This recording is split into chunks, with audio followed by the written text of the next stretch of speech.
Hello, everyone. Welcome to Zonan Canada. I'm your host, Jesse Betteridge. This is a podcast exploring the connections between anime and Canadian media. And today, we're going to kind of go back to something that I largely brought up back in episode 95 after my very exciting trip to Otakuthon in Montreal. In that episode, I mentioned a lot of the great panels that took place by a lot of the French language presenters. I felt the French language panels were a big step above a lot of the English-speaking content that you'd find at that con and other conventions as well. And a large reason for that is a group of presenters called the Nadeshiko Club. A group of panelists, although you could also, I guess you could also kind of say they're like the guardians of knowledge in the Francophone anime community. And they definitely have lots of interesting things to say, lots of interesting knowledge to share. And a lot of the people who have formed this group have a lot of other connections to just the history of anime and anime communities in Quebec, which is something I was hoping to explore more today. It's something that we've sort of touched on in previous episodes, but I think today's guest, I think, might be able to share a lot of her own experiences and give a lot of context to a lot of these things. So today I have Patricia Gosselin on. She is one of the co-founders of the Nadeshiko Club, correct? Yes, I'm among the four, people who founded the club. Yeah. Yes, the four prominent figures who started Nadeshiko Club. Patricia, thank you very much for coming on the show today. I really appreciate it. Thank you for inviting me. That's a pleasure. Yeah. All right. To start, can you tell me just sort of exactly what the Nadeshiko Club is, and just the role that you have played in it, and maybe just your background with that group? Okay, well, at first, the Nadeshiko Club started with four friends who decided to do panels together at convention. But back in 2008, we already started to do panels together because we noticed that in Otakuthon, sometimes the panels were not, people didn't have any visual, or sometimes people struggle, to give good information. So we said, hey, we could do better. we could form like a little club to help each other, to make great panels with great visual supports. And that's how it started. And then we met a lot of people along the way who decided to join the club, and who thought that the idea of making a club of panelists was interesting. And I guess you all had known each other before, or the four of you had known each other before around 2008. And was that when the first Otakuthon was? It was around that time, 2008, 2009? First Otakuthon was in 2006. 2006, so officially 2006, but they had like a little convention called the Animeton that goes, way back. I think officially Otakuthon started in 2005 with the Animeton, which were actually like big. It was a little convention where people, go watch anime. Yeah. And after this, it became Otakuthon. It was held by the Concordia University in Montreal. Yeah, that's where the old one was, at the Concordia University. I had a little tour through there, the areas where the old convention was held. And I'm just like, yeah, I can imagine what this was like back in 2005. Quite, I think I get a pretty clear picture. Yeah, and in 2007 and 2008, I did some panels, with Vincent Bergeron that you already know. We started together, and our first panels together were about the WMT, the World Masterpiece Theaters from Nippon Animation. And after this, that's when the idea of the club, of the Nadeshiko Club, came. And then we met Mathieu Lachance, who's the well, let's say the president of the club now, along with my husband, Pierre Courtemanche. And and then Mathieu came with the name Nadeshiko, which is, I don't know if you know, it's a flower actually that grew in spring in Japan. That's a very nice little pink flower. That's our symbol. That's the symbol of the club, actually. I think there is a manga called Nadeshiko Club. I think it's a shoujo manga from around 2000, which I'm assuming that's a coincidence.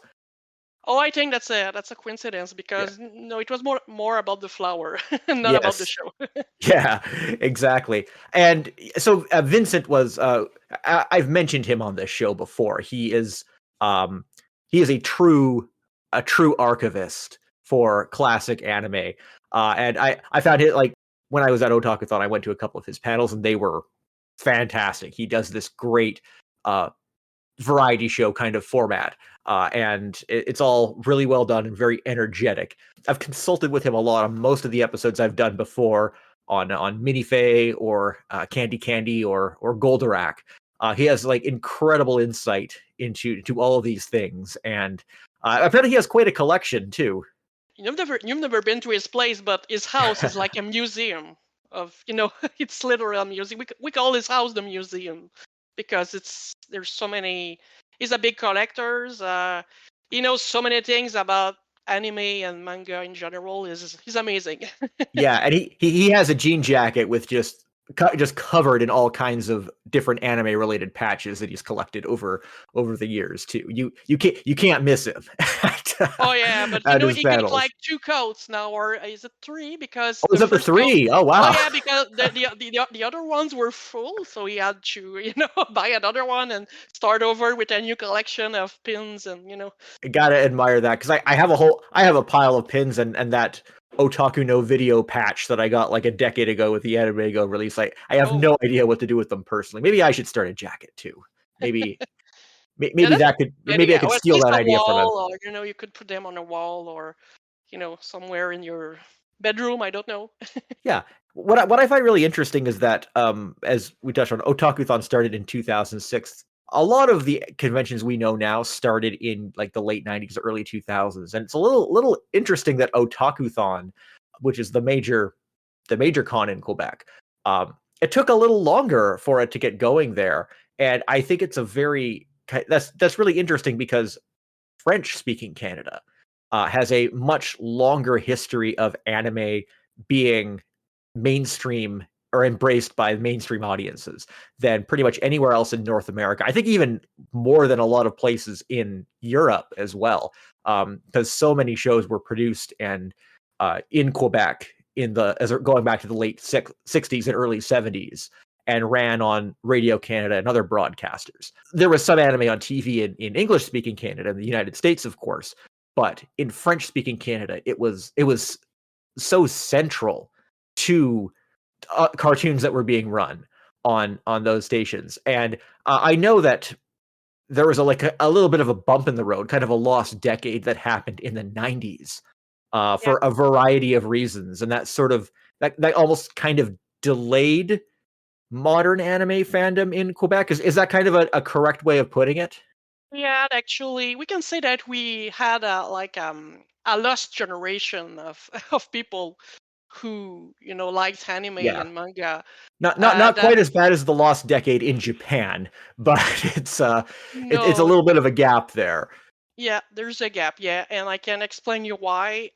Well, personally, I think there are two main reasons. First of all, the beginning of the 90s, the Quebec government and the society as a whole, they started to think that the crime rate was increasing because of violence in TV shows. Of course, that's Yeah, where it all starts, as we all know. Yeah. yeah, well, that's, at that time they thought that, we have to do something, so let's remove all violence from TV and it should, and children will become very, very peaceful. And Yes. but, at As that has time, been proven many times throughout history that if you just remove, yeah. yeah, of course, what kind of video games they were playing in the Middle Age? And they were, Yeah. you know, that's, but, yeah, and then they decided, that Japanese TV shows, Japanese anime were not suitable for children because they were too violent. So we started to, well, on TV now there was not a lot of anime, well, if none, at the beginning of the 90s. And the second reason is probably because the Quebec government invests a lot in TV shows for children and teenagers. So they wanted the kids here to watch the content they made. So they were good Yeah. shows. I remember we had a lot of good shows for children and for teenagers, but they were not animes. I think that's the main reason why there was a whole generation, who were not exposed to anime like I did when I was a child. I'm a child of the 80s, so I had the occasion to watch, like Minifay, Albator, which is Captain Haddock. I watched all these shows when I was a little kid, but the children after me, like my sister and younger people, they didn't have this occasion. So it took only until the year 2000, Pokemon, the Pokemon mania. Yeah, with Pokemon and I guess around that time also digital fan subs would have been available online as well, which people would be discovering like shows like Naruto and things. Although I don't know how prominent French subtitles would have been. I have heard that a lot of people who got into anime fandom around the late 90s or early 2000s in Francophone Quebec, it was through they had to be able to read English subtitles for Oh yeah, a lot actually, of it. Yeah. absolutely, yeah, yeah, and that's why I became good in English. That's because of the English subtitles. Out of yeah, I mean, that's still kind of a problem, right? I don't think sites I don't think like platforms like Crunchyroll have even really everything in French. In Crunchyroll, a few animes are not don't have any subtitles in French on Crunchyroll. I checked because of my younger daughter. Mhm. She wanted to watch some anime, and I said I will push the French subtitles, but sometimes they're not available, so it depends. Yeah, and then you have sites like High Dive or Retro Crush, which I don't think offer French at all. I know sometimes Crunchyroll can have French exclusives for those that are only available if you're in a French-speaking territory. It can get kind of tricky sometimes, depending on the title. But there's definitely there's definitely still big gaps now, and there were even bigger gaps back when sort of people were rediscovering anime back in the early 2000s. Is kind of what Yeah. I've gathered. Yeah, but and after Pokemon, and it became super popular here, like everywhere in the Western world, I guess at that time it became very popular, and then I guess new kids, the new generations were starting to discover what anime were, because they and then we started to have the the French version of Cardcaptor Sakura on Mhm. TV, and it was a super hit. And I think that's when the people, started to say, "Oh, that's good. That's from Japan. I want to watch more." And a few years later, well, we had a Takuton, and there is a convention. Well, there are a few conventions before a Takuton. If you want me to talk about it. Yeah, absolutely. Yeah. How far back do conventions really go? Yeah, well, I had some informations from my brother-in-law, because he's living in Montreal and he's a little bit older than me, so he has some informations. There was a con called Comic Fest in 1994, actually, and there were only 2 editions, and of course, they were oriented toward comic books and also manga in anime. So there was a convention in Montreal in 1994 called Comic Fest. So I guess that's the oldest convention we had in Quebec, actually. But of course, a lot of people don't remember, and I didn't know about this. If my brother-in-law didn't talk to me about it, I wouldn't know. Mhm. So Yeah, yeah. It definitely like conventions as we know them now seem to have like a really strong history in the United States and some parts of Canada. But it seemed like even before the 90s, like the anime fandom was I get the impression it was just a lot different. So much of the English language fandom was just trying to find shows because you could only see, things like Star Blazers or even Robotech or yeah, Force 5. If you were in specific cities, sometimes you had to get them. You had to be able to access certain broadcasters from the US in order to watch them. But in French Canada, it was all very concentrated in the mainstream places where everyone was watching TV. So it was just, you know, everyone knew these shows at that point. And I mean, you had things like, for years you didn't have the last 3 episodes of Albator. I think it was not till like 1999 that they dubbed those. It's just like people must have been like, I would imagine people were just like angry about that for Oh years. yeah. I mean, I would have been. Oh yeah, people were very angry, and that's only when there is a company here. I think it doesn't exist anymore. Uh, the company was called Imavision, and they actually I, I, edited. I remember them. Yeah. Oh, you remember them? Okay. Yeah. Yeah. And then we had the occasion to have from them the DVDs from Albator, Captain Orlok, and also Goldorak, which is Grandizer in English, I think you call it, Yep. and the Mysterious Cities of Gold, which is a very popular show here. I don't know if you know about this show. It's a French Yeah. Japanese show. Ironically, that one is actually more popular in the U.S. than it is in English-speaking Canada because it aired on Nickelodeon there, but it never aired in English in Canada. So it's one of those weird shows where people in French-speaking Canada know it, some people in the United States know it, but it's unknown in English-speaking Canada. And that's funny because the Yeah. English version was made in Montreal, I think. Oh yes, yes, yeah. I know Yeah. it was a Cinelume dub, I believe.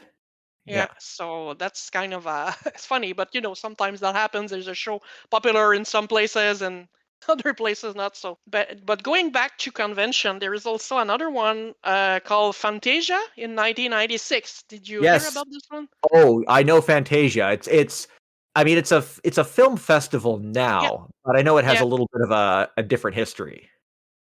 Well, in 1996, I didn't have the occasion to go, but I remember it was an Asian film festival actually, based in Montreal. I guess that's the first time I guess they showed Ghost in the Shell in Montreal, and it was very popular. Um, yeah, there was this. So even if we didn't have anime on TV, it didn't mean there was not some initiative from. Yeah. Yeah, But I guess Fantasia play I guess I haven't really appreciated just how big a role Fantasia probably played, especially back in the 90s, in sort of just maintaining interest in that content. And they also debuted the last 3 episodes of Albator, I understand, when they finally went and dubbed them in the around 99 or 2000. yeah, I remember I bought the I bought the DVDs. I was so excited, and I could finally watch the the final episode. That was good. Um, Yeah, I remember about it. And also, you have to know that the anime club of the Laval University in Quebec City was founded in 1992. 92. So, Okay. yeah, So yeah, that around the same time that other anime clubs were popping up. yeah, but it was very underground, especially Yes. at that time. We're talking about the time that the society didn't want any violence on Yeah. TV, and Well, it popped up almost around the exact same time that the shows started kind of disappearing from Quebec. I think there were still a few shows that popped up till about 94, 95, I understand. And then but it was all just kind of, I know they reran Anna Green Gables till at least 98 or something. oh yeah, and yeah, well, actually, yeah, we had Anne of Green Gables from Nippon Animation on the French version of CBC, Radio Canada. Yeah. And we had also, how do you call it in English? Nobody Boys Remy, Remy Yes. Sans Famille. Yes, that which is interesting note that is getting released by Animego on Blu-ray soon, and it is going to have the French dub on it, which is really unusual. Yeah, well, yeah, but the French dub is very good because Yes. the little actor playing the French voice of Remy is actually the actor in the original show in France. Hmm. Hmm. So that's interesting, and that was very well made. And So Sama Dezaki, yeah, one of the and best. it's a French story, so it's Yeah, you have to watch it in French. yeah. Also, I think I just to post a correction. I'm pretty sure in previous episodes I have said that Nobody's Boy Remy is a world masterpiece theater. It's Oh actually no, it not. isn't. No, it's Osamu Dezaki, which is the great master. Yeah. Yeah, but it's So a similar kind of adaptation though. Yeah, well, yeah, but it's very different. But very different. yeah, Yeah. but I understand somebody could mistake this for a world masterpiece theater. Yeah. So yeah, we have the anime club in Quebec City, founded by François Vizina and Sébastien Case. they were probably in their 20s at that time, and I suppose, well, they were exposed to anime at a young age, because we used to have lots of anime on TV. So, and I heard that the anime club of the Concordia University was founded in 1993. So, around that time. So, yeah. Yeah, so it's when it disappeared from TV is suddenly when it became more of it kind of took on that underground fandom kind of uh Exactly. kind of approach that it had already been in the rest of North America up to that point. Exactly. So, and most of the time you have to, and it was hard to get. I was talking with Vaz. François Vizda, we call him Vaz, Hmm. and he said that it was very hard back then to get to get those anime. Sometimes it was from he had to buy VHS from the United States, and sometimes it were sometimes it was a copy of a copy of a copy. So the image was terrible and the sounds It's too. So such a step down from just having the stuff on TVA or Radio Canada for sure. yeah, oh yeah. So, but still, it was alive, and I started to go to the club, in the early around 2006 when I was here at the Laval University, Quebec City, and then we started to have, it was a very small club. We were only a few people watching anime together, and then the more the more the new generations were coming to the university, the more we had people coming to the club because they knew about Pokemon, they knew about the anime, and then it started to become mainstream again. So Yeah, that's interesting. but became I mean I guess this was all would all been seen differently before the internet, but it definitely became really disconnected from anime fandom in other French speaking territories just due to the changes happening in Quebec with crackdown on violence and trying to focus more on locally produced content, because I mean it never slowed down in France. Oh, It but just kept. they tried to ban anime in France. Did you know about this? I've heard something about it. Yeah, Yeah. it didn't go well. No, because there was a politician back then who was called Ségolène Royal, and she was horrified because she saw there was a very good show in France called Club Dorothée, where they shows anime to children. It's like a Yep. Saturday morning thing, at Yeah, home. we've talked a little about Club Dorothée a little bit in the show before. Yeah. Yeah. And she was horrified because she saw, Okuto no Ken, Fist of the North Star. Yes. She saw that and she was horrified and she said, "Oh my God, Japanese cartoons are terrible. Our children are watching this." And she wanted to ban. She actually wanted to ban the show. The old show, the old Dorothy Club was in danger back then. Yeah, and I know with that Fist of the North Star dub, I know that they gave it like a very intentionally Yeah, kind of silly localization, or they made the dialogue very ridiculous yeah. to sort of undermine the violence and make it Yeah, because the voice yeah. actors, the French voice actor, they said, "Oh my God, it cannot be serious. We have to do something about it." Yeah, and they kind of take a similar approach with Cat's Eye and Well, Katsai is still, yeah it's still better, but yeah Okuto no yeah yeah Ken, yeah, I know sometimes people in France, they watch this show at night with, a beer and, they're laughing because it's like a comedy, yeah it's not yeah even serious. yeah, and they only aired they did air one season of Cat's Eye on Radio Canada, but never the second. Yeah, you're right. Actually, yeah, we never watched the, yeah, I remember about it. Yeah, and oh, and Nikki Larson. I heard I don't know, some guy on Reddit claimed that Nikki Larson ran uncut in the '90s on like local French channels. I have not been able to find any any evidence of this though, but it didn't really have any kind of national run in Canada either. Even though that was a Oh, huge you're show talking in about France. City Hunter, City which we Hunter, yeah, call yeah, Nicky Larson in French, yeah. yeah. And they made a movie about Nicky They did. Larson I in heard it's France. very good. I like they did. they recently did a French and a Japanese live action movie. I have not watched either of them, but I've heard really good things about both. Actually, I prefer the French movie of City Hunter. I think they made a very good job. So yeah, that's interesting. Throughout the 90s, I think even on Super Ekran and some specialty channels, there was quite a fair bit of anime that ran on those stations as well. I understand. You mean in France or here? In here in Quebec. Oh well, we had a few shows. There was a family channel, Canal Yeah, Famille. We had a few shows, especially World Masterpiece Theaters. We had Tom Sawyer. We also had Rose of Versailles ran oh on. yeah, I mean, yeah. they ran But out. Yeah, that was a little bit before the '90s, before yeah, the violent thing, you know. So yeah, yeah. And and Spaceship Sagittarius ran, I think, yeah, on a few yeah, different this is good. broadcasters. Yeah. Yeah, we had a few. I didn't know back then that it was a Japanese show. I thought it was like European, but yeah, that's actually a Japanese Yeah, show. no, a friend of mine lived in Montreal when they were broadcasting it, and he thought that it was incredible that French Canada was pumping out these like space disco animal cartoons, but it was all from Yeah, Japan. yeah. And did you know that some people from the U.S. sometimes, they were able to watch some.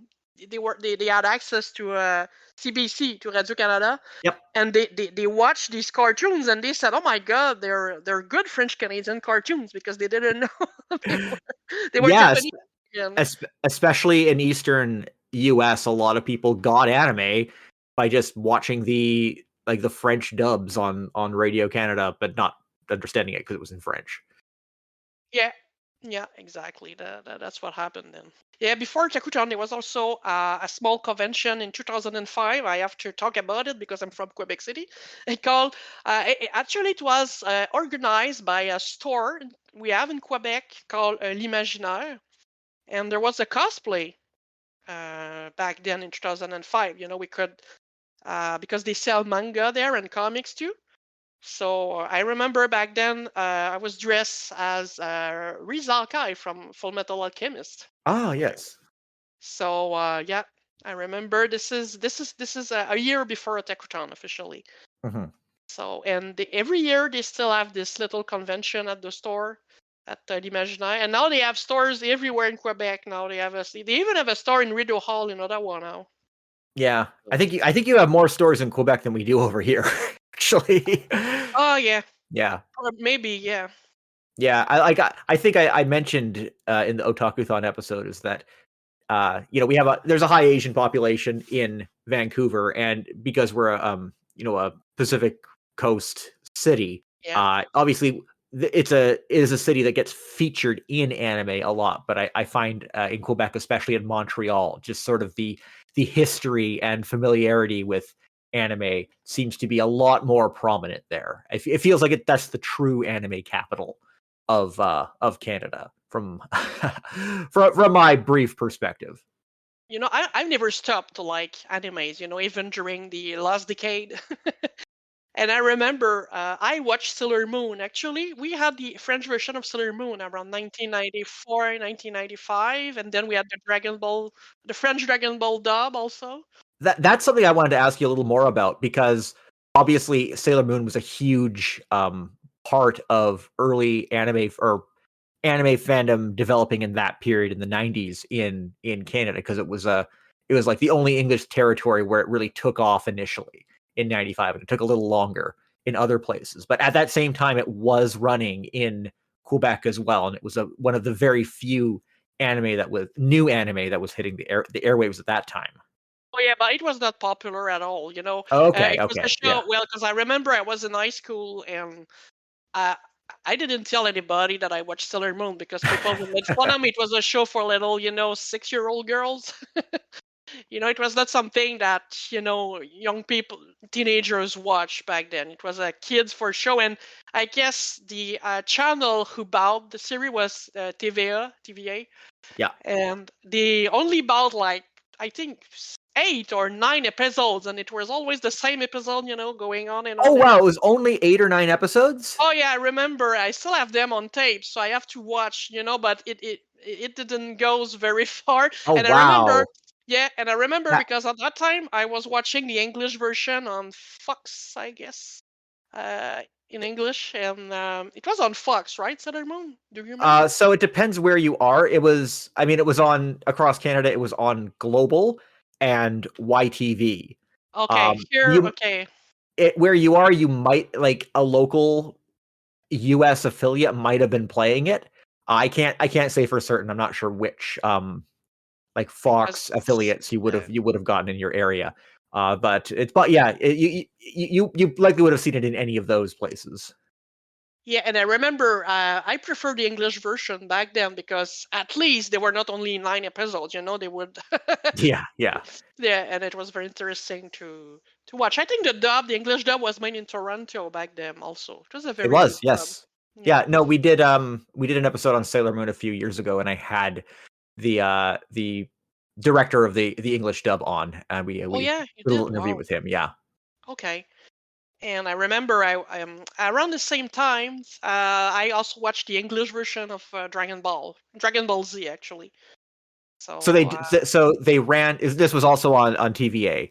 And it uh, was it and it was the the French version of Dragon Ball. Well, it was very early in the morning, yeah. like around on weekdays. So you have to be again. I guess it was for the little kids. Yeah, And and it was just Dragon Ball Z. They didn't run any of the original Dragon Ball. Do you know how much they ran of Dragon Ball Z?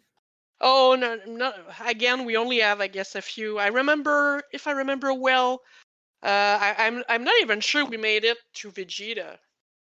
I guess the last episodes is when you have the battle with Raditz and Goku Oh, and that was just Piccolo. that would also have been only like Yeah, a few 7 or 8 episodes. episodes then. Something like that. It was not taken seriously. I think Yeah. they Wow, thought, I oh think well, that's I when Teletoon was originally running Dragon Ball Z, they only ran the first 13 episodes, and I thought that was a pathetically small order, but it seems that TVA had them beat in that area with only a small handful, even smaller handful of episodes. and back then, I thought, there's this is a show for little kids. They they want they don't care. We rerun the same 8 episodes. We don't care. So yeah. Going back to when Nadeshiko Club started at the early Otakuthon, when you were doing panels and saw people doing panels, did you find that there was people who had a lot of knowledge of the old days of anime in Quebec, or were a lot of people not really aware of it? Was there any? Did you ever find there was like a disconnect between different generations at the conventions at that time? Yeah, definitely you have the old fans, well, like me and Vincent and the founders of the club. Let's Mhm. and you have the other people who are a lot younger than us. Who are in their late 20s or early 30s. So yeah, there's a small disconnection. But I still watch anime, and I know about the new shows. I'm a huge fan of anime, so and I guess the old fans, they just follow the crowd, and we're up to date in anime. So I don't think there's a connection, but I don't know if the youngest generation noticed there is a connection, but the oldest we can actually see there is one because the new generation they don't know about Minife or Albator or for them the anime started on TV with Pokemon. With I can say in English language fandom, a lot of newer, younger fans who have just gotten into it, just through the internet over the last 10 to 15 years, they have a really strong interest in classic anime. And a lot of it is because you have, YouTube videos or music compilations or blogs that are all just about the aesthetic of anime from the 80s and 90s. And I find a lot of younger fans discover shows that way. I know when I was in Quebec, it seemed a lot of younger people recognized, Albator and Goldorak and those shows whenever they were mentioned in panels. So I'm not sure Most of if. these people, most of these people will say, "Oh, my mom used to watch it," or Oh "My yeah, mom," yeah. but But but they they know them. Like people know what Candy Candy is. Yeah, they know, but I think they don't know the whole story, or they Yeah. just know that this character exists, but Yeah. or Well, maybe their mother told them about Candy Candy, but they never watched it, so well, I watched all of Candy Candy, and it that's was great. fantastic. I know it's a fantastic show, and there is a movie coming from Versailles Nobara, Rose of Versailles, and Yeah, we'll see how that goes. I'm a you're little afraid. skeptical. Okay. Well, at least you will have a whole new generation who will probably watch, who will be interested in this show. So that might be interesting. Yeah. Well, hey, I'm going to be at SakinoCon in Victoria. I actually that may already have been in the past by the time I get this episode out, but I'll do my retro shoujo melodrama panel, and yeah, if anyone's interested in Rose of Versailles or Dear Brother or Glass Mask or Wakaka no Charlotte, you can learn all about those shows there. Oh my God. These are very actually Wakakusan or Charlotte was never here in Quebec No, actually, and it's a it show never that aired. happened. It never aired in And that's Canada. funny. And that's funny because the actual show is taking place in Quebec City. So Yeah, Bonhomme makes an appearance and everything, and he is terrifying. oh yeah, that's something. Oh yeah, no, like when I saw the clip of that got played at one of Vincent's panels, and the audience just went absolutely nuts. Oh, you were there? I was there too. uh, he only showed it very briefly, I think, in one of the intros, for one of the panels in 2024. But when people Oh saw yeah. him, they knew what show it was. Oh yeah, Yeah. exactly. Oh yeah, because and sometimes there are people coming to us and say, "Oh, could you put we want to see Bonhomme on Wakakusan or Charlotte. Could you just please at the beginning of your panel put the put the extract of okay, yeah." So you were doing the panels, and before you were actually formally formed the Nadeshiko Club, did you and Vincent and the others, did you like were you already taking a scholarly approach to anime, or is that just something that you kind of fell into based on what you felt was needed for those panels? Oh, it's a bit of both, I'd say. Well, at that time in 2007, I was studying for my master degree at Laval University, and I was already doing, little conferences, little panels and I was very concerned about the fact that sometimes when you go to conventions, sometimes there's some panels, people they're just there and oh well, I didn't prepare anything, so we'll just talk about this anime and this, and this is so unprofessional. So Yeah, just asking everyone what their favorite ships are and role playing characters without planning things out properly. Yeah, those are yeah, well, panels. yeah, I know some people. Well, I don't want to sound mean or anything, but this is not what I wanted to do. And I said, well, I'm a university student, and I have to do something, professional. And Vincent is, he said, well, yeah, we could do something, that could be part of a almost like a course, and we could, instruct people about anime, and we could, have some nice visual presentation with PowerPoint. And Mathieu Lachance, he was very, he agreed with all this, and he said, yeah, we have to do something professional. And my husband Pierre also. So that's how it started. Actually, we Mhm. wanted to do something, different, and also something that we would be proud of. Something to talk about. Yeah, it's great that you were all just kind of all on the same page with it right from the beginning, right when this convention was sort of starting. Because I found doing panels over the years, I've just kind of had to figure out myself over a long period of time what works really well, and then I just like gradually found other people to sort of share approaches and videos with and kind of build something. But your group had something just really great going, and right from right from that start point, and it feels like it's been able to really grow organically from there, and also incorporate a lot of other people who wanted to contribute as well. Actually, now we have 15 members, Mm-hmm. and we have 13 panelists, so people who actually makes panels, and we have 2 technicians, who contribute.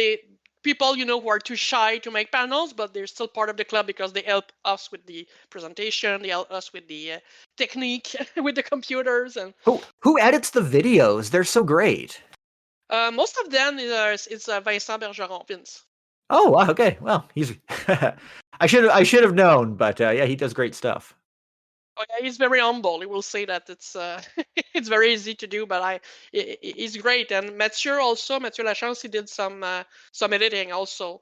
Um, and we have four administrative members, people who are like spokespersons, for to negotiate, because we will be guests at the next Nadeshikon in Quebec City at the next convention. We'll be Yeah, officially guests, so we're and very happy about this. speaking of Nadeshikon, I made a mistake in my last panel as well. I said that Nadeshiko Club was involved in the founding of Nadeshikon, and that is not correct. No, You are no, completely separate. exactly. Well, of course, since we go to the Laval University, we have contact with Nadeshikon. We close contacts, but Mm-hmm. we're not part of Nadeshikon. We volunteer, especially Pierre, my husband. He volunteer a lot for Nadeshikon, but I did not. So yeah, it's two different things. So, and we have two president. Well, I don't like to say presidents, but we have like 2 presidents, Mathieu and Pierre, who are in charge of the meetings, and so that's how it is. we're we're a fine little club. Yes, I agree. And when you're like, how do you guys decide what to talk about in the different panels? Like, what topics you cover? You've had quite a range of things over the years, and I think you formally became the Nadeshiko Club that was around. You had already been doing panels for many years, but the Nadeshiko Club as we know it now kind of formalized around 2017, I think, from what I've been able to gather. Yeah, that's correct. Yeah, Yeah. 2017, and that's where Mathieu decided to use the Nadeshiko flower as Mhm. our logo or as our symbol. Like, well, how do you decide what topics to cover? Do you all kind of work together, or do you sort of pitch your own ideas? Oh, it's very personal. We have some Hmm. people who prefer to talk about video games. We have, for example, Michael Betty. He likes to talk about Zelda, and Nintendo is more or maybe video game oriented. But like Vaisa and I, we prefer to talk, about classic, animes like, for example, World Masterpiece Theaters. I like to talk about Ghibli. It's very personal. We have all our specialties or our. Like, what are your favorite shows? What were your favorite shows growing up, and like, what are your favorite anime now? Okay, growing up, as long as I can remember, the first show I remember, I was very young. It was before kindergarten. It was Astro Boy. In French, it was called Astro le Petit Robot. It was very and Candy also, Albator. And then when I was a little older, there was Minifay. And because Minifay, we had it at the end of the 60s, but we also had it at the end of the 80s also. It was brought back on TV. And now my favorite show, and I had a period, I was a big Dragon Ball fan, actually. I still am. So Dragon Ball is one topic I like to talk about in my panels. Sailor Moon. I met my husband because of Sailor Moon, because we were part of a Sailor Moon fan club on the internet. A French So, language one? yeah, was it French or universal? Yeah, it was French. Yeah, we had people from many places, but I guess the main language, yeah, the languages was French. The language was French. Yeah. Now I like the. I'm sorry, I only have the French name. Mao Mao, the apothecary, the Oh diaries of yeah, the. yeah, yeah, This is not now. This is my favorite show. I'm watching it on every Friday on Crunchyroll. yeah. So Apothecary Diaries. It's a good show. yeah, that's great. I like to watch also Orbs. The show about. I've heard good things about that one. I haven't dived in myself. Yeah, that's a masterpiece. That's something very, and it's very educational also. There's so many I watch. It's hard for me to. I like show with substance. My husband Pierre is more like I like moe things or little cute things. He like isekai also. I don't really watch isekai show. Then I like the show about the Vikings. Vinland Saga. Vinland Saga. Yeah, I really Yeah. enjoy it. It was good. I like historical shows a lot, and sometimes I rely on Vince, because I don't have lots. I have a family. I'm a mother also. I don't have lots of time, so I say, okay, Vince, tell me if there is only one show I can watch this season, what it is. And usually he's right on point. He give me the very best list, of the very best shows I can watch.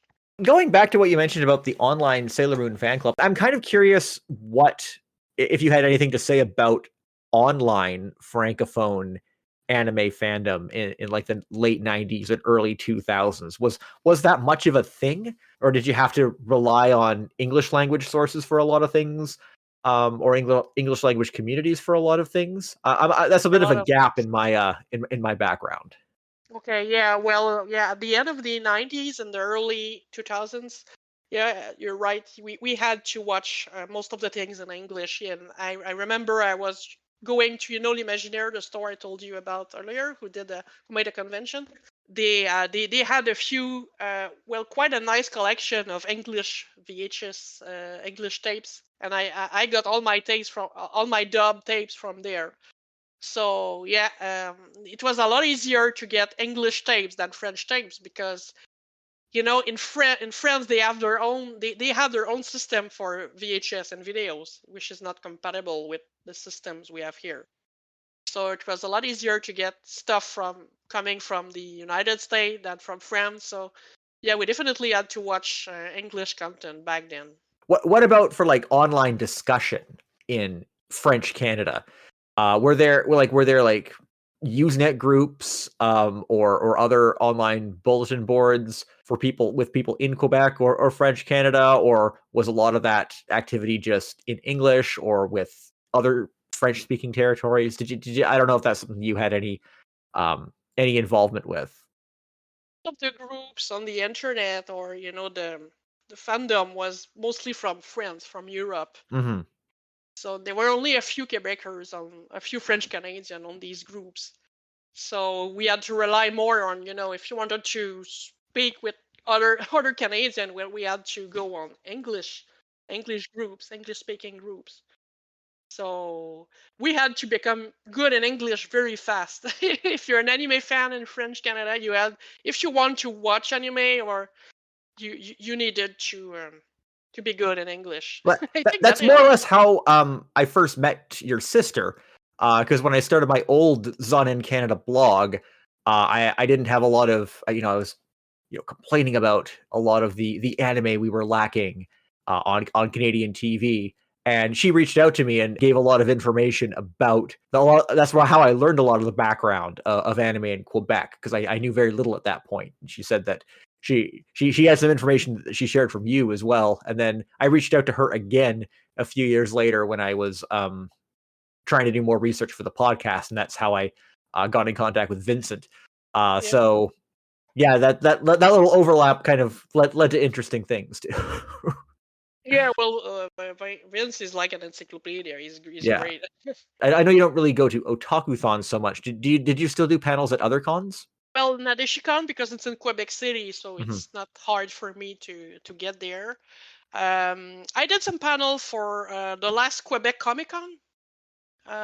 We were asked to do actually the Nadeshiko Club was asked to do panels because they heard about us and they said we need some quality panels. So could you provide us with some panels? And we say, oh yeah, of course. And I did a panel with my friend Michael Betty about the Studio Ghibli. Um, and I did a panel about it's not about anime, it's about Ghostbusters because my husband and I we are big Ghostbusters fans. Oh, So okay. Well, if the so con's not focused on anime, then why not? yeah, well, I don't know about the other Comic Cons in Canada or in the US, but here in Quebec, anime is a very big part of the Comic Con. Most of the people, I think, love anime when they go to Comic Con. Yeah, I find a lot of the Comic Cons, they're very broad, and they kind of focus more on Hollywood movies than anything. But there's, depending on what city you're in, there can be a pretty large anime contingent. I know Fan Expo Canada, or sorry, I know Fan Expo Vancouver usually has a good amount of anime related guests. Sometimes they've brought in Japanese voice actors, but not too often. Oh, that's interesting because, for example, I think it's the New York Comic Con, they're not really oriented with anime. So I was wondering, in other Comic Cons, Yeah, how it was. It really depends on the city and like how many other anime events and alternatives there are. I find a lot of the time, if there's a vacuum to fill for anime fandom, those events will have a lot of content related to anime. But if there are a lot of anime alternatives, they'll just sort of not really tap into that fandom and just stay focused on the Western comics and the Hollywood movies and the stuff that they can bring in, the big name guests that they can charge a lot of money to have people Yeah, get well, autographs from. So the yep. Comic Con is another story. Yeah. But still, we're lucky to have these conventions in Quebec also, because more convention is good. Yeah, So exactly. Another thing I wanted to ask was, I know we talked about like sort of the gap between anime fandom in like before the 90s and after the 90s in Quebec, and between Quebec and other French speaking territories. But as things are today, do you think there's still sort of even though things have become more globalized, everyone is having similar experiences with anime no matter what language they speak or what country they live in. But do you think that is still kind of a divide between Anglophone Canadian fandom and Francophone Canadian fandom, or do you think do you find them to be aligned now from what you've observed, if that makes sense? makes sense. I think the main difference is probably that people here will watch, they will watch their anime dub in French or in English, or sometimes with the subtitles. Um, and also in convention, we have English voice actors, we have Japanese voice actors, we have French voice actors. So that would be the main difference, and the fact that I heard, and that's I think that's Mathieu Lachance who gave me this information earlier. He told me that probably we can assume that here people started earlier to watch Japanese anime with subtitles because they didn't want to watch the English dub Hmm. back then. Hmm. So that That would be makes the main sense. Yeah. difference. But is there a big gap? I think I think now it's pretty the same thing, in the Western world. I think so. Yeah. Well, I mean, I found, at least at Otakuthon, there as I sort of touched on at the beginning of the episode, there was a little I found a disparity in the English language content and the French language content, at least in terms of quality. And the Nadeshiko Club, I can tell, has set the bar really high for the French language content Okay. that I saw at the con. We're just talking about one con there. I can't speak for, probably can't really speak for anything broader. Yeah, but we did some research, and actually we didn't find, well, we haven't found yet another club like ours who at least in France or in the United States or in Canada. Mhm. Maybe there is, somewhere in the world. The world is very large, but we haven't heard of another club, of another panelist club like ours. So maybe we are the first. Well, you have some members outside of Quebec as well, I understand. Oh, well, actually, we have. I'm sorry, I forgot his name. We have. There's a guy. I'm sorry, I don't know. I forgot his name. Shame on me. Actually, he did some panels for us in Anime North in Mhm. Toronto. So we have, but that we don't I have a know lot of there's people. I know Fingers was in the club apparently. Yeah, Yeah. Fingers. Yeah, and Fingers is more in Ottawa.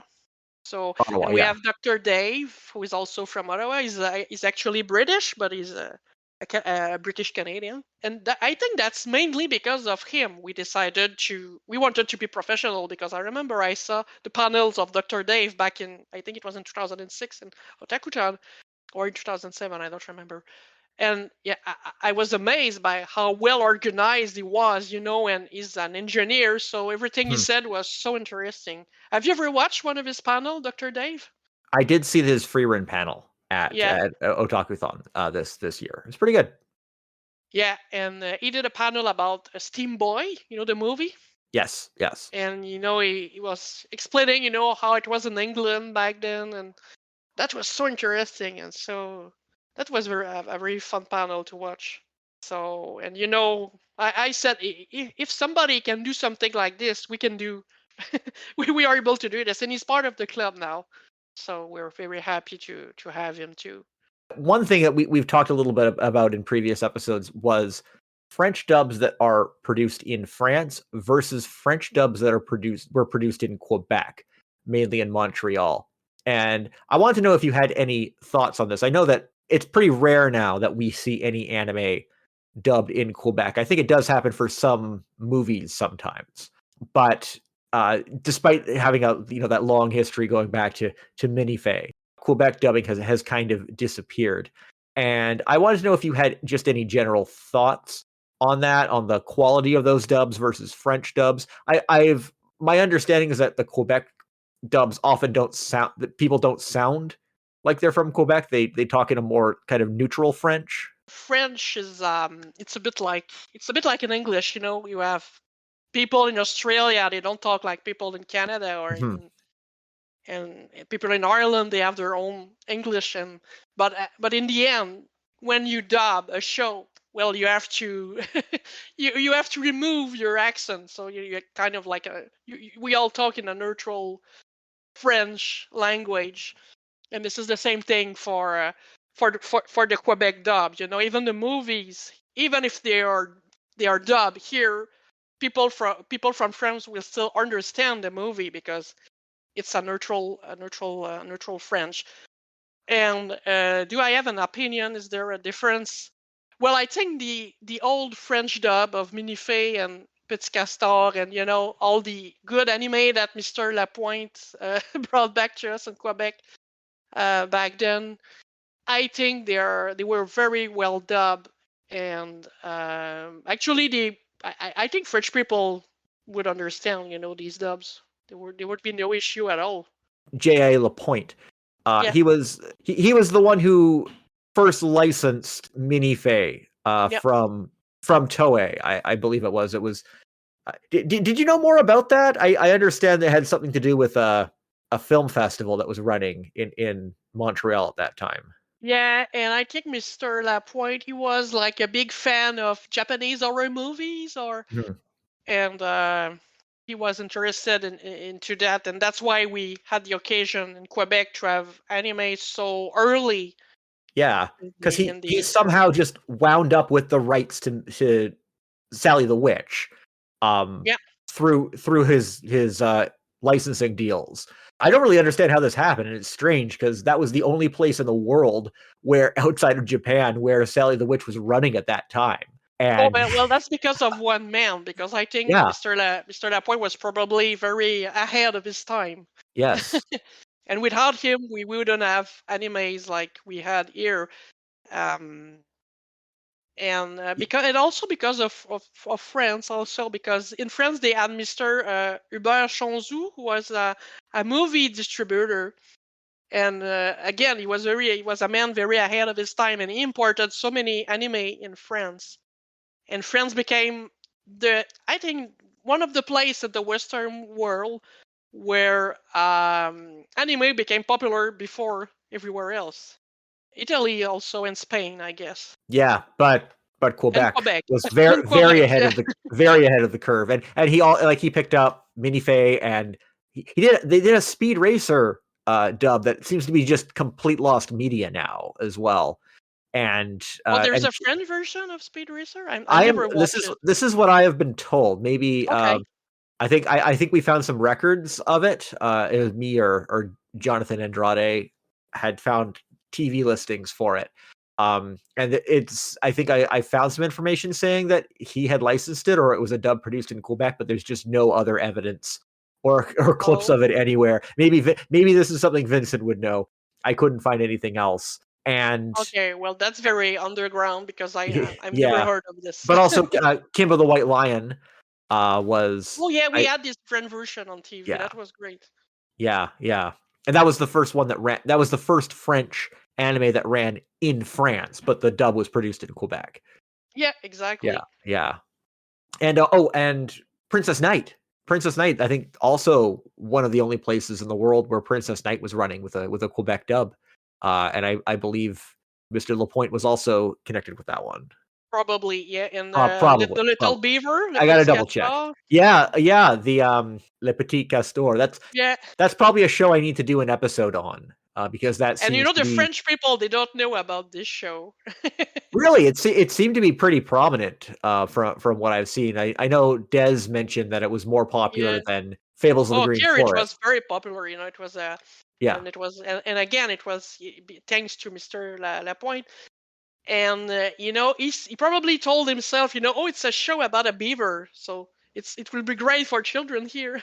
They like great beavers, for Canadian children. yeah, So much exactly, with animals, and yeah, so that's probably what he thought. It was a theme and park in Japan. I don't know if you heard about this. There I was a haven't heard I have theme not park. heard about the Petit Castor theme park in Japan. No. Yeah, actually it comes from the show comes, was a show to actually advertise the theme park in Japan. So Well, I have to start looking into this because that's pretty interesting. and it Um, still exists up to this day. I can tell you can make a little research on Google, and you will find that there's still actually you could go. It's still there. I think there are new characters, but that's still Little Beaver. I'll have to organize that as part of my next trip to Japan, going to the little beaver theme park. I'd like to go too, and probably people there will won't understand why they're Canadian people who actually knows about this. Well, it's probably not as difficult to get to as the Anne of Green Gables Avonlea recreation in the middle of Ashibetsu in Hokkaido, which is that was a little out of the way for me to go, even though I was in Hokkaido Oh, that's far. last Yeah. year. Yeah, I have a friend, Phil, from the club. He went to the north of Japan because he was interested in Golden Kamui. You know this show? yeah, And he went there. I think he saw the jail actually that you can see in the show. But it's very far from Tokyo. You have it to is, you and there's need to no. travel. And once you get to Hakodate, there's no Shinkansen. You have to take like slow trains from there. But it's a nice train ride. Very nice. I would like to go again in the future for sure. Yeah, and I think they rent a car. He went with Mathieu Lachance, Yeah, and if they you rent a car, and they. yeah, I missed the panel they did at Otakuthon. I know they did a Hokkaido panel Exactly. Yeah. with the sites. I missed that one unfortunately. But yeah, if you go to Hokkaido, you want to get around, you really need to get a car. It really is it's the Canada of Japan, really. Actually, I saw some pictures, and if you don't see Japanese people on the picture, you could look at the picture and say, "Oh, it's it could be my town. It could be, Hey, it could be in Canada." the Hokkaido town Otaru is Vancouver's sister city. They even have the Oh yeah, exact same very stupid and gimmicky steam clock in that city. oh yeah, oh that's Yeah. funny. Yeah. Maybe later this year I'll do a Le Petit Castor episode. You can come on that one if you want. We can talk more Oh about yeah, little beavers. Yeah. oh yeah. That's the. I guess I watch. I don't know if I watch all the episodes, but I watch. It was a very popular show. Every kids around my age, Yeah. every adult around my age, they watch this. Demeton was another one from I think Oh, earlier the in the Metan, 70s. yeah, the Demeton, frog. yeah. The frog, yeah. And Ochi, the little bee. It was like the Metan. These shows were very, harsh to watch as a kid. Yeah, it's like this is what it's really like to live in the wild. My father, he didn't like us to watch these shows when I was a kid. He said, "Oh my God, they're always crying, crying and I, crying." But I said, yeah, "Dad, they're they're having problems." yeah. And what else was dubbed in Quebec from sort of before Goldorak? Well, there is. I think the first season of Candy Candy was dubbed in Yeah, there French was a in Quebec Quebec. dub for the first season of Candy Candy, Yeah. but then they switched to the French dub. But then they brought some of the actors from the Quebec dub to do redubs of the later episodes too. It's very confusing. I think Candy Candy's kind of all over the place with its French dub. Yeah, and Amélie Morin, who was the French voice of Candy, she lived in Montreal and she lived in France, and in both versions she did the voice of she's the only French voice of Candy Yeah, actually. yeah, and So she has and she's the daughter of Bernadette Morin, who did Bernadette Winifred. Morin. Yep, Yeah, the legend. yeah. Yeah, and I think she's still doing. No, I think she's retired now. I know she was doing music for a while in France. Oh, she must be in her 70s now, so I really don't know. Yeah, yeah, yeah, Maybe, but I don't know. yeah. But yeah, no, she got a lot of work in France. I think she was Ranma and Sailor Venus and had a bunch of other roles too. Oh yeah, but she had a great voice for young girls. You know, she had a She did. very Yep. very cute voice. Patricia, I know that there were some other conventions in Quebec as well that we maybe didn't get a chance to talk about. Did you have some more you wanted to highlight before we wrap up? Oh, we have smaller conventions like we had Shawinigan in Shawinigan. You know, Shawinigan is the city of Jean Chrétien, by the way. Yes, yes. Shawinigan, it's for geeks, but you know, it's also based on anime and comics. We have Sageek in Saguenay, a little convention. It was, I think, it started in 2016. We have Yacon in Saint-Hyacinthe, which is about 1 hour from Montreal. It's a cosplay convention. There's no panels, or it's just people. You know, it's an outside convention. It's a free People just convention.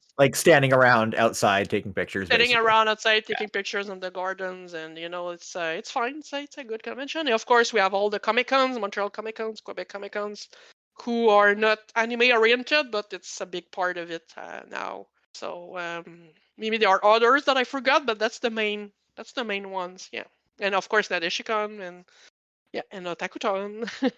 Okay, I think that just about wraps us up. Great. So, Patricia, are there any events you're going to be at in the future? Is there anything online that you can direct people to? Any social media channels or anything? I'm not sure if you have anything like that. Oh, well, they could look at the webpage of the Nadeshikon, the convention that will be held at the end of March in Quebec City. If you Google Nadeshikon on Google, you will find it right away. And we have an English version of the page. So, and that's the thing, you know, in Quebec, the convention are most of the convention are actually bilingual. We put the information in French and in English. So. Okay, great. Well, thank you a lot. Thank you so much for coming on. This is a really great discussion. I'm glad I was able to get in contact with you and make this happen. Yeah, thank you very much. That was very fun. Yes. All right, and thanks a lot for tuning in to Zon in Canada. You can reach me on Blue Sky at jbetteridge or email zonincanada@gmail.com. And you can subscribe to the show in all the usual places you find podcasts. I'll see you again.